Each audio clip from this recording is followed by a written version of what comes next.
Sebelumnya, silakan tekan tombol subscribe di bawah karena akan ada banyak lagi video-video menarik lainnya. Dan jangan lupa untuk nyalakan loncengnya juga agar kamu akan mendapatkan notifikasi setiap kita memposting video baru. الذي بنعمته تتم الصالحات والصلاة والسلام على سيد السادات وعلى آله وأصحابه أهل الفضائل والكرامات. سبحانك لا علم لنا إلا ما علمتنا إنك أنت العليم الحكيم. رب اشرح لي صدري ويسر لي أمري واحلل عقدة من لساني يفقهوا قولي. المكرم شيخنا وعالمنا وقدوتنا Abu Kutakrum matta'ala Allah bi tuli umurihi wa Allah bi husni adabihi wa sulukihi wa ayyakuna hadha liqa'an tayyiban mubarakan fi maktuban fi safahati hasanatina yawma la yanfa'u malun wa la banun illa man atallaha bi qalbin salim. Amin ya rabbal alamin. Saya Al-Fakir Abdus Somad, datang dari Provinsi Riau menuju Aceh melalui Kuala Namu, Sumatera Utara untuk mencari orang-orang yang saleh yang pernah menebarkan agama Islam di bumi Nangro Aceh Darussalam, baik yang sudah meninggal dunia maupun yang masih hidup. Tapi saya tidak paham tempat-tempatnya. Saya dibawa oleh abang saya, kakak kelas saya dulu di pesantren dan di Al-Azhar Kairo Mesir, Al-Mukarram, Tengku Haji Fadil Rahmi LC. Saya dibawa beliau ke makam Al-Malikus Saleh, Raja Aceh pertama. Kemudian saya dibawa ke makam di Pulau Senelu, yaitu Tengku di ujung, namanya Syekh Khalilullah, yang ditugaskan oleh Sultan Iskandar Muda untuk berdakwah di Pulau Semelu. Kami sampai ke sana. Lalu di Pulau Sabang saya juga dibawa Ustadz Fadil Rahmi berziarah ke makam orang-orang soleh yang pernah menebarkan dakwah Islam di dekat asrama haji sebelum orang Aceh, Indonesia, Nusantara melaksanakan ibadah haji di tanah suci Makkah Al-Mukarramah. Kemudian saya dibawa pula ke tempat Al-Mukarram, guru kita bersama Abu Cumin, yang merupakan murid langsung dari Syekh Muhammad Wali, yang merupakan ayah kandung dari Profesor Dr. Muhibbuddin Wali. Lalu kemudian dibawa kepada Abi Zahrul, dipertemukan dengan Abu Mudi, bersilaturahim, mengambil barakah dan dimohonkan doa. Dan hari ini diberikan Allah tertulis di Lauhil Mahfuz pada hari akhir ujung bulan Desember 2018 menjelang peringatan tsunami yang ke-14 besok pagi di Banda Aceh, dipertemukan Allah Subhanahu wa taala dengan Abu Kutakrum, dan ternyata saya diminta pula untuk memberikan sepatah dua patah kata di hadapan santri-santri beliau. Mudah-mudahan Allah membalas kebaikan ini, insyaallah. Amin. Tak pernah terlintas di pikiran saya akan ceramah, saya akan tausiah di hadapan beliau. Tadi sebelum berdiri di sini saya mohon izin Abu, saya mau berdiri di depan. Jadi kalau adik-adik melihat saya tidak seperti biasanya, tidak macam yang di YouTube, tidak macam di TV One. Karena beda antara Ustaz Somad di pondok kami macam orang baru belajar pidato.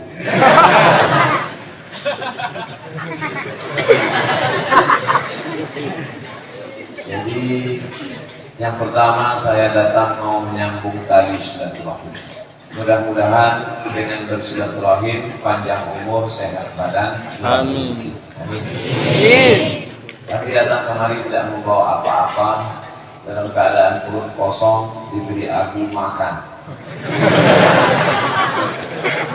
Setelah diberi makan, diajak duduk sejenak. Abu sholat zuhur di sini bersama santri, kami sholat jamaah qasar, jamaah takdim. Setelah itu saya mohon diberikan doa, saya buka kepala, minta dibacakan doa-doa supaya hidup ini istiqomah. Abu doakan saya supaya dalam hidup ini saya tidak rusak oleh kehidupan dunia mata pelurur yang penuh dengan tipu muslihat, tipuan harta, tipuan popularitas, tipuan kekuasaan, tipuan likers, haters, and lovers. Kita mesti minta doa orang-orang soleh.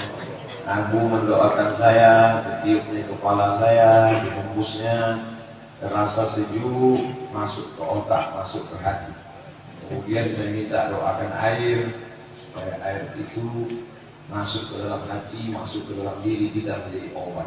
Kemudian saya minta zikir dan diberikan ijazah zikir dari Abu sampai ke guru-guru beliau, sampailah kepada Sayyidina wa Maulana Muhammad sallallahu alaihi wasallam.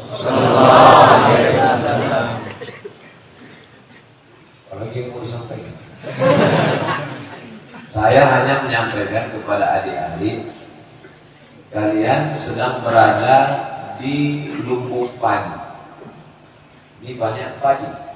Jangan sampai seperti kata pepatah Melayu, ayam mati di lumbung padi. Makanan ayam itu apa? Ayam dulu, ayam sekarang makan pur. Ayam bisa mati di lumbung padi. Itu kan musibah. Ayam kalau mati di gurun pasir biasa, karena tak ada padi. Ayam mati di mall. Tapi ayam mati di lumbung padi, apa bahasa Arabnya? Ayam mati di lumbung padi, apa bahasanya? Mustahil.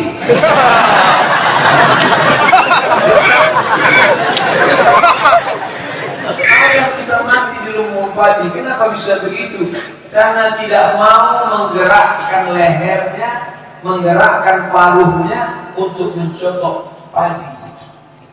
Inilah tempat ilmu. Abdul Somad datang naik pesawat 1 jam dari Pekanbaru ke Kuala Namu. Dari Kuala Namu naik mobil 6 jam ke Lok Semawe. Dari Lok Semawe sampai ke Kutagong, tak tahu, saya tertidur. Untuk apa Ustaz datang kemari? Bukan ceramah, bukan tablik akbar, ingin mengais padi-padi, ingin minta doa, ingin mengharap barokah dari Abu Kutagong. Maka jangan sampai adik-adikku, Ustaz udah tua, kenapa panggil adik? Rasanya muda kan? Maka jangan sampai adik-adikku tak mendapatkan ini.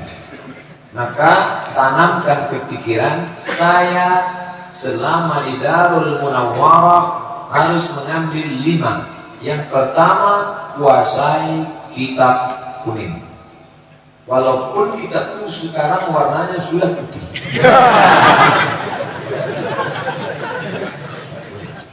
Nahunya matan al-ajrumiyah, naik ke atas Kawakibud Durriyah, naik ke atas Al-Imriti, naik ke atas sampai ke Syarah Ibnu Aqil. Masakkan nahu itu matang.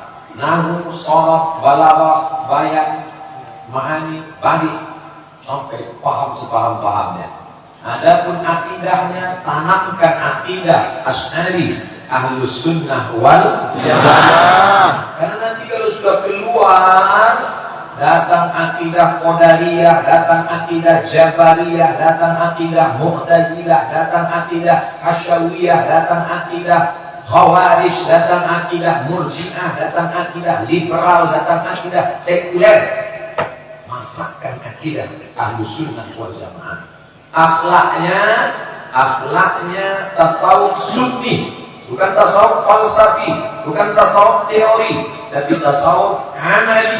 Itulah dia Imam Abu Hamid Al-Ghazali dalam kitab Ihya Ulumuddin, Qut al-Qulub karya Imam Abu Thalib Al-Makki. Masakkan ini semua. Dalam bidang fikihnya, awali dari matan tatrib, kemudian tingkatkan lagi ke Fathul Qarib, naikkan lagi ke Ihanatul Talibin, matangkan dalam mahalli, lalu kemudian Qalyubi wa Umairah sampai kepada Al-Majmu' Syarah Muhazzab. Setelah kuat dalam mazhab Syafi'i, kuasai mazhab Hanafi, hebatkan mazhab Hambali, masukkan mazhab Maliki, sehingga akan menjadi referensi. Kenapa? Karena bahasa Arabnya sudah dikuasai di kepala. Orang yang menguasai nahwu sorof bahasa Arab, macam orang punya satu kunci, bisa membuka segala pintu. Pintu fikih bisa, pintu tafsir bisa, pintu hadis bisa. Dari mulai ilmu hadis sampai ilmu hadis. Ini yang pertama, kitab kuning. Karena kalau di Darul Munawwarah, adik-adik berapa tahun di sini? 20 tahun.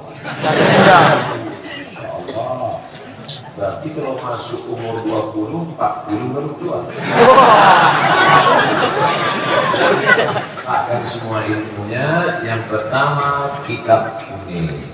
Setelah kitab kuning, apalagi yang dipelajari? Zikir. Karena orang yang banyak berilmu, kalau tidak diimbangi zikir, dia jadi iblis. Iblis itu ilmunya banyak, zikirnya kurang. Oleh sebab itu, maka mesti seimbang antara pikir dan zikir. Kecerdasan intelektual dengan kecerdasan spiritual. Orang kalau banyak ilmu dia sombong. Siapa itu? Itu karena ilmunya. Tapi kalau matang zikirnya, Abdul Somad meminta ijazah zikir. Aku kasih saya ijazah zikir. Aku ijazahkan kepada engkau, wahai Abdul Somad, zikir ini. Qabiltul ijazah. Nafa'ani. Ya Allah, berikan aku manfaat. Sudah diambil, tinggal mengamalkan saja. La yadkhulul jannah, tak masuk surga. Man kana fi qalbihi, siapa yang dalam hatinya mithqala habatin min khardalin min kibrin, ada sombong sebesar biji sawi. Abdul Somad, kau sangka ilmu banyak, belum ada apa-apanya. Umur kau berapa sekarang? Umur saya 42 tahun. Walaupun nampaknya macam 22.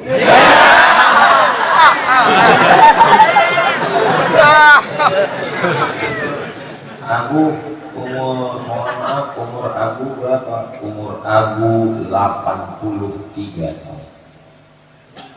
Abu umur 83 tahun, belum pakai kacamata, membaca kitab masih terang. Abu Utakrong umur 83 tahun, masih mengajar, masih baca Quran, masih sholat berjamaah. Ini baru tamat pesantren, kamu tak ke masjid? Ilmu syaitan.